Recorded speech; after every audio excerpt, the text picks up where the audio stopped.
വോട്ടിന് വൻ സ്വീകാര്യത. നമസ്കാരം, കൊട്ടാരക്കര മീഡിയയിലേക്ക് സ്വാഗതം. 85 വയസ്സിന് മുകളിൽ പ്രായമുള്ളവർക്ക് വീട്ടിൽ തന്നെ വോട്ട് ചെയ്യാമെന്ന പുതിയ സംവിധാനത്തിന് വലിയ സ്വീകാര്യതയാണ് ഇതുവരെ ലഭിച്ചത്.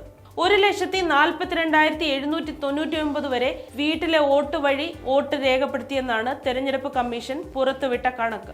അപേക്ഷിച്ചവരിൽ 81% പേരും വോട്ട് രേഖപ്പെടുത്തിയിട്ടുണ്ട്. പ്രായമുള്ള 1,02,285 പേരും ഭിന്നശേഷിക്കാരായ 40,514 പേരും വോട്ട് രേഖപ്പെടുത്തി. ഏപ്രിൽ 25 വരെ വീട്ടിൽ വോട്ട് രേഖപ്പെടുത്താമെന്ന് തെരഞ്ഞെടുപ്പ് കമ്മീഷൻ അറിയിച്ചിട്ടുണ്ട്.